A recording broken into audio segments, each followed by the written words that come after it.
स्वागत है आपका एकलव्य स्नातक पर। आज की इस वीडियो में हम बात करेंगे BA honours political science semester 4 का सब्जेक्ट हम कर रहे हैं public policy and administration in India.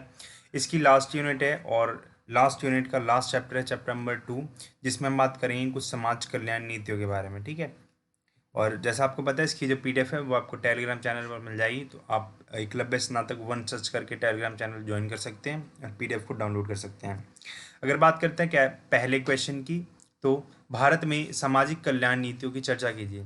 तो हम डिस्कस कर चुके हैं कि समाज कल्याण क्या होता है, समाज कल्याण प्रशासन क्या होता है।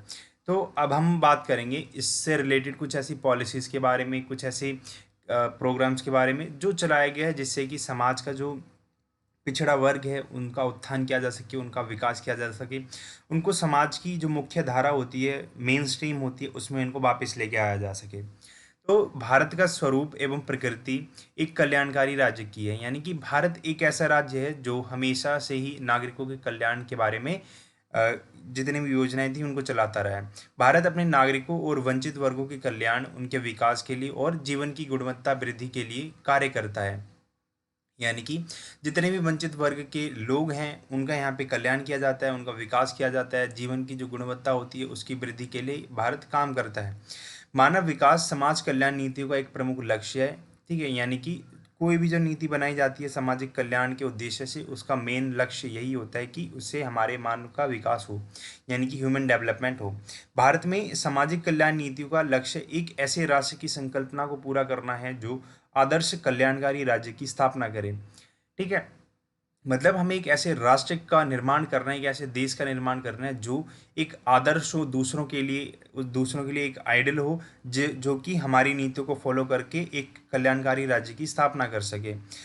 तो जो सरकार है, सरकार की सभी कल्याणकारी नीतियों में से चार कुछ ऐसी नीतियां हैं जो प्राथमिक नीतियां कही जाती हैं, जो किसी भी व्यक्ति की बुनियादी जरूरतों को पूरा करती हैं। ठीक है, यानी कि उसको खाने के लिए भोजन देती है, स्वास्थ्य के लिए उसको सुविधाएं प्रदान करती है, रोजगार देती है और उसको शिक्षा का अधिकार देती है। तो ये चार नीतियां होती हैं टोटल। ठीक है, तो ये इनको बोलते हैं प्राथमिक नीतियां। वे नीतियां होती हैं जो व्यक्ति की प्राथमिक जरूरतें होती हैं, जिसमें शिक्षा से संबंधित शिक्षा का अधिकार होता है, स्वास्थ्य से संबंधित राष्ट्रीय स्वास्थ्य मिशन चलाया गया था, भोजन से रिलेटेड है खाद्य सुरक्षा का अधिकार, और रोजगार से संबंधित है मनरेगा।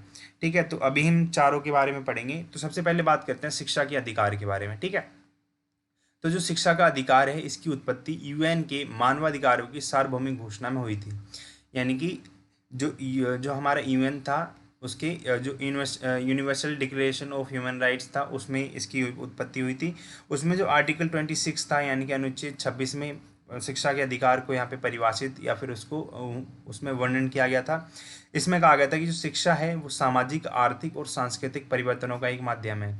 यानी कि समाज में अगर हमें कोई भी कुरीति वगैरह हटानी है, सामाजिक विकास करना है, आर्थिक विकास करना है, सांस्कृतिक विकास करना है, इनमें समाज में इन अलग अलग आयामों में कोई परिवर्तन करना है, तो उसका एक माध्यम होता है शिक्षा। शिक्षा के माध्यम से ही हम समाज को जागरूक बना सकते हैं, उसका आर्थिक विकास कर सकते हैं, आर्थिक असमानता होती है उसको दूर कर सकते हैं, सांस्कृतिक विकास कर सकते हैं। शिक्षा में शिक्षण, सीखने और व्यक्ति के समग्र विकास को शामिल करना चाहिए। ये कहा था डॉक्टर बी आर अम्बेडकर ने। उन्होंने कहा था कि शिक्षा में हमें से केवल की जो किताबी बातें होती हैं उनको शामिल नहीं करना चाहिए, हमें उसमें शिक्षण, हमारी जो टीचिंग स्किल होती है, लर्निंग स्किल होती है, और कोई भी जो व्यक्ति होता है उसका जो समग्र विकास होता है, ओवरऑल डेवलपमेंट होता है, उसको शामिल करना चाहिए। तब जाके हम एक शिक्षा को डिफाइन कर सकते हैं। भारतीय संविधान ने शिक्षा को राज्य सूची के अंतर्गत रखा था, लेकिन 1976 का जो संविधान संशोधन था उसमें शिक्षा को समवर्ती सूची यानी कि कंक्रीट लिस्ट में डाल दिया था, जिससे कि उसमें राज्य और केंद्र सरकार दोनों मिलकर कानून बना सकते हैं। अब बात करते हैं, एक एक्ट आया था आरटी एक्ट 2009, एक मील का पत्थर साबित हुआ, जिसने कि अ, शिक्षा का अधिकार सभी भारतीयों को दिया था। तो राइट टू एजुकेशन एक्ट 2009 इसको बोलते हैं, यानी कि शिक्षा का अधिकार अधिनियम 2009। 2002 में 86वें संविधान संशोधन से संविधान में आर्टिकल 21 ए को जोड़ा गया था। इसमें कहा गया था कि 6 से लेकर 14 वर्ष तक के सभी बच्चों को निःशुल्क एवं अनिवार्य शिक्षा देने का प्रावधान इसमें किया गया था। ये जो बिल था राज्यसभा में पेश हुआ था 20 जुलाई 2009 को, लोकसभा में पेश हुआ 4 अगस्त 2009 को, और लागू हुआ 1 अप्रैल 2010 को पूरे भारत में, सिर्फ और सिर्फ जम्मू कश्मीर को छोड़ के, क्योंकि जम्मू कश्मीर में उस टाइम पे 370 आर्टिकल लागू था। तो इस वजह से जम्मू कश्मीर को छोड़ करके ये जो एक्ट था पूरे इंडिया में लागू हो गया। इसमें बच्चों को ये अधिकार दिया गया था कि वो दूसरे स्कूलों में स्थानांतरण करवा सकते हैं अगर उनके पेरेंट्स का एक स्टेट से दूसरे स्टेट में, एक जगह से दूसरी जगह पे ट्रांसफ़र होता है। तो इसमें जो बच्चे की एजुकेशन है उसको सपोर्ट करने के लिए, एजुकेशन उसकी ऑब्स्टेकल ना आए उसकी एजुकेशन में, तो उसके लिए उसको ट्रांसफ़र का वहाँ पे राइट दिया गया। इसमें कहा गया था कि जो अंशदान होगा यानी कि जो मॉनेटरी फंड होगा, कंट्रीब्यूशन होगा, उसमें केंद्र का जो हिस्सा होगा वो 60% होगा और जो राज्य का हिस्सा होगा वो 40% रहेगा। ठीक है, तो ये था आरटी एक्ट के बारे में। अब बात करते हैं हमारी जो एनईपी है, न्यू एजुकेशन पॉलिसी 2020, उसके बारे में।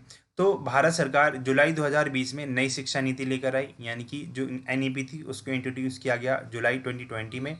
नई शिक्षा नीति का लक्ष्य 2040 तक देश की शिक्षा प्रणाली को सुदृढ़ करना है, यानी कि हमारा जो हमारी कंट्री है उसका जो एजुकेशन सिस्टम है उसको मजबूत बनाने का इसमें टारगेट रखा गया है 2040 तक का, जिसमें गुणवत्तापूर्ण, सुलभ, सस्ती और अनुकूल शिक्षा को प्रेरित किया जा सके, लोगों को एक क्वालिटी वाली एजुकेशन दी जा सके, एक सस्ती और अच्छी एजुकेशन दी जा सके जो बच्चों के अनुकूल हो।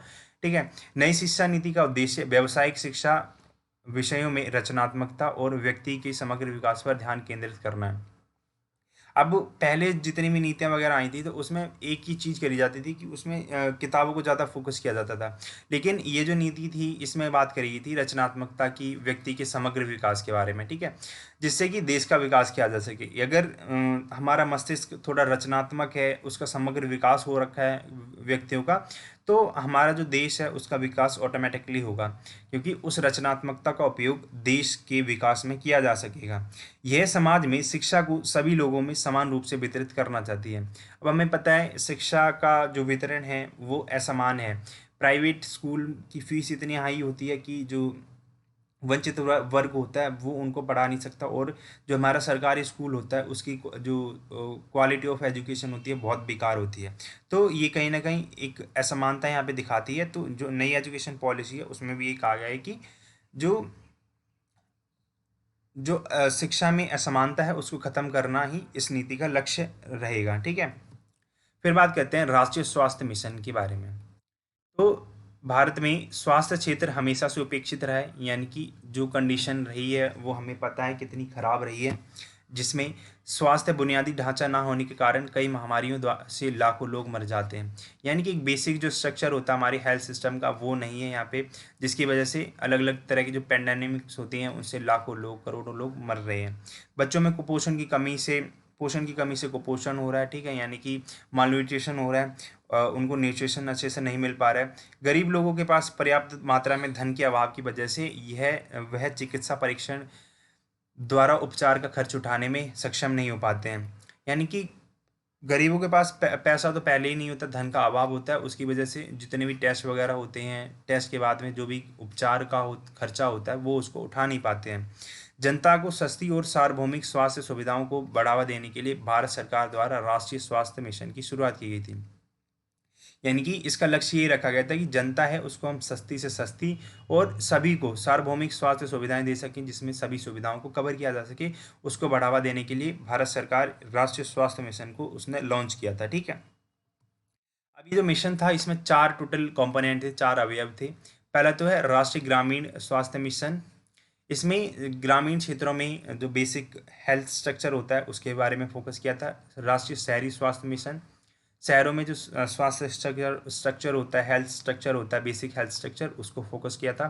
तृतीयक देखभाल कार्यक्रम, यानी कि जो बड़े बड़े ऑपरेशंस वगैरह होते हैं जैसे कि डायलिसिस और न्यूरो सर्जरी, तो उनमें जो भी खर्चा वगैरह आता है, जो भी देखभाल का काम होता है वो तृतीयक देखभाल कार्यक्रम के अंतर्गत आता है। स्वास्थ्य और चिकित्सा शिक्षा के लिए मानव संसाधन, यानी कि लोगों को स्वास्थ्य के प्रति शिक्षा देना, जो स्वास्थ्य के प्रति शिक्षा देना, चिकित्सा शिक्षा होती है, उसके लिए जो मानव संसाधन, मानव को एक संसाधन के रूप में उसका विकास करना, उसका उपयोग करना, ये इसके 4 कंपोनेंट थे।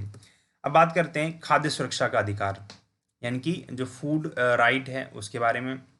रोटी, कपड़ा और मकान मानव के संघर्ष की व्याख्या करता है, यानी कि मानव के जितने भी संघर्ष हैं उनको अगर हमें सिर्फ कुछ वर्ड्स में एक्सप्लेन करना हो तो हम बोल सकते हैं रोटी, कपड़ा और मकान, क्योंकि कोई भी जो मानव होता है वो सिर्फ इन्हीं 3-4 चीज़ों के लिए भागता है। भूख और कुपोषण सदैव से ही विकासशील देशों के लिए एक मुख्य चुनौती रहा है। अपने लोगों का पेट भरने के लिए ये एक मुख्य चुनौती के रूप में विकासशील देशों में ये देखा जाता था। भोजन जो है मनुष्य की मूलभूत आवश्यकता है। हमें काम करने के लिए एनर्जी चाहिए होती है और एनर्जी हमें भोजन से मिलती है, ठीक है। यह मानव का एक मौलिक मानवाधिकार भी है, एक फंडामेंटल ह्यूमन राइट भी है, जो कि सभी लोगों को मिलता है। भोजन के अधिकार को मानव अधिकारों पर सार्वभौमिक घोषणा के अनुच्छेद 25 द्वारा मान्यता प्राप्त है। यानी कि वही यूएन के जो universal declaration of human rights था उसके अनुच्छेद 25 यानी कि आर्टिकल 25 में इसको वहाँ पे वर्णन किया गया है। संयुक्त राष्ट्र की जो सतत विकास में जो जीरो हंगर है उसको शामिल किया गया है। यानी कि जो सस्टेनेबल डेवलपमेंट गोल्स हैं उसमें भी जीरो हंगर को शामिल किया गया है, जिससे कि दुनिया में कोई भी ऐसा व्यक्ति ना रहे जो सिर्फ भूख की वजह से मरे। भूख को खत्म करने के लिए सरकार द्वारा राष्ट्रीय खाद्य सुरक्षा अधिनियम 2013 पारित किया गया था।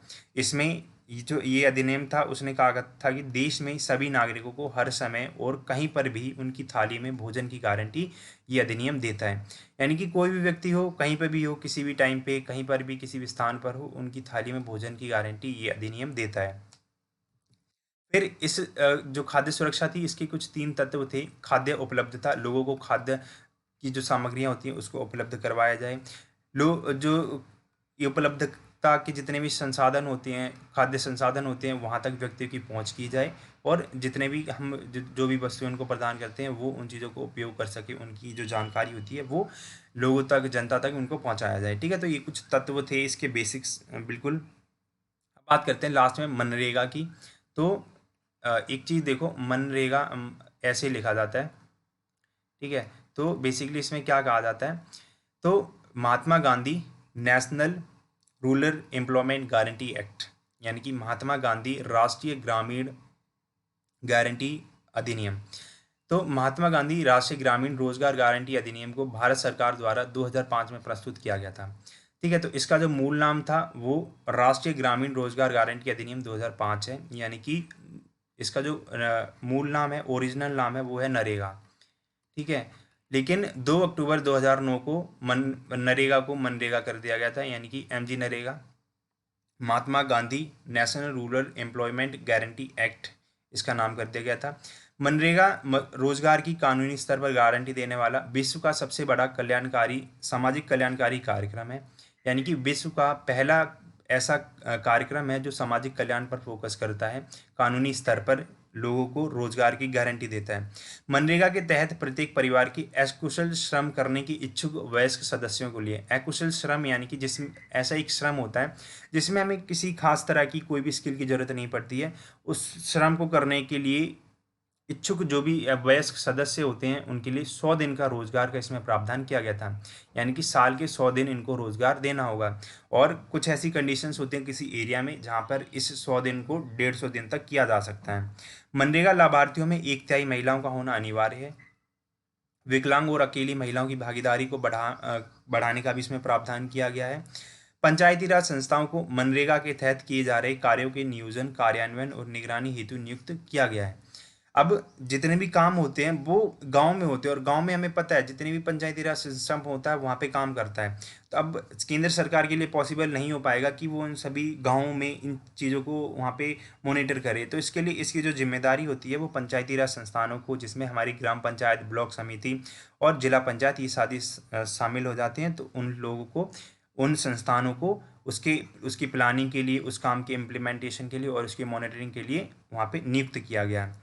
मनरेगा में सभी कर्मचारियों के लिए जो मूलभूत सुविधाएं होती हैं जैसे पीने का पानी, प्राथमिक स्वास्थ्य सुविधाएं आदि, इन सभी का प्रावधान इसके अंदर में किया गया है। अब जो हमारी बुनियादी सुविधाएं होती हैं उसमें हमें पीने का पानी चाहिए होता है। अगर काम करते करते किसी को प्यास लगाई है तो पानी पीने के लिए उसको घर ना जाना पड़े, तो पानी की सुविधा होनी चाहिए वहाँ पे।